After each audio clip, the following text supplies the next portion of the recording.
Guarda, un regalo! Ah, è per te. Un puntino verde? Perché tutti i puntini verdi li becchi tu? Prendilo, prendilo!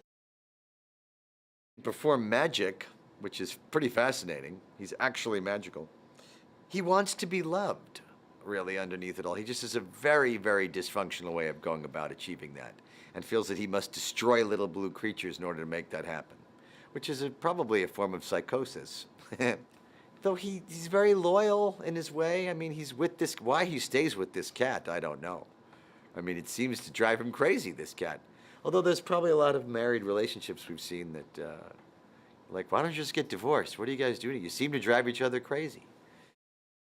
I don't have a preference playing good or bad. It is often more fun to play villains, certainly in this circumstance. Let's put it this way. It's rare that a villain is boring, but sometimes good guys are. So if you look at it that way, overall, it's more fun to play villains. I was about 18, 19 when the Smurfs, I think, hit our country. And technically too old to be watching the Smurfs, really, but I watched them anyway because I'm immature and had a lot of time to kill in college. And in watching those original Smurfs cartoons, I really wanted to change the character of Gargamella. I was a big Paul Winchell fan, who did the voice of Gargamella in the American cartoons. And I always found him to be brilliant and thought that he really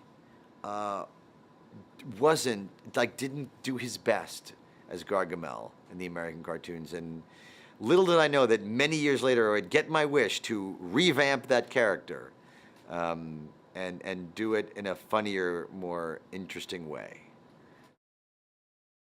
Both laugh like this, yeah, which is embarrassing, especially, and terrifying to my son.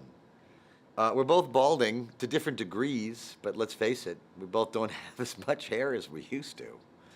We're different in that I dress very differently. I don't usually wear a black dress, only occasionally, only for certain functions. And I'm not married to a cat. That's another way we differ. Well, you know, for Gargamel, the message is you raise children and you love them, and they eventually will turn blue and leave you. But more importantly, your family is who you choose it to be. And obviously, if you're adopted or if you're in a broken home, but even, you know, your family's who loves you and who you love, and that counts. You know, that matters. And even where you come from doesn't matter as much.